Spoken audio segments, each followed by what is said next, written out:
목포에서 전해드립니다. 지방자치단체 대부분이 도입한 지역화폐가 코로나19 사태 이후 더욱 힘들어진 지역 경제에 나름의 인공호흡기 역할을 하며 주목받고 있는데요. 하지만 여전히 영세 상인 등에겐 혜택이 고루 돌아가지 않아 대책이 필요해 보입니다. 김광상 기자의 보도입니다. 농어촌이 많은 전남 지역에선 여전히 오일장과 재래시장, 영세점포 등이 유통경제의 한 축으로 남아있고 이곳에서 생계를 꾸리는 사람도 많습니다.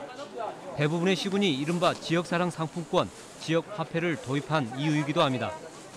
코로나19 사태 이후엔 재난지원금을 비롯 각종 지원금에도 쓰이며 나름의 성과를 거두고 있습니다. 그거 있으면은 장이 좀 되는 것 같고요. 솔직히 말로. 그리고 그게 없으면은 장이 안 되는 것 같고.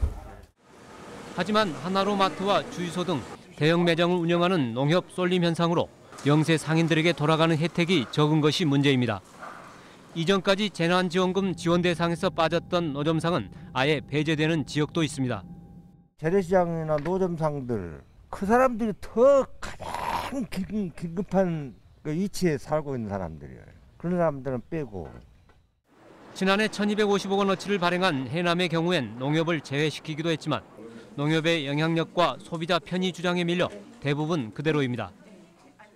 소비자의 요구도 이렇게 무시를 하지 못하는 입장이기 때문에 한전 한도액을 저희들이 조례로 지정을 해서 지금 운영을 하고 있고요. 그 취지를 살려서 골목 상권이 살 수 있는 그런 방안들이 모색됐으면 좋겠습니다.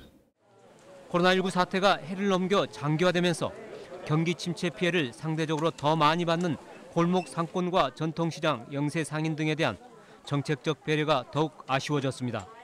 KBS 뉴스 김광상입니다. 전남 지역 노동단체들이 전라남도 의회에 필수노동자 지원조례 제정을 촉구했습니다.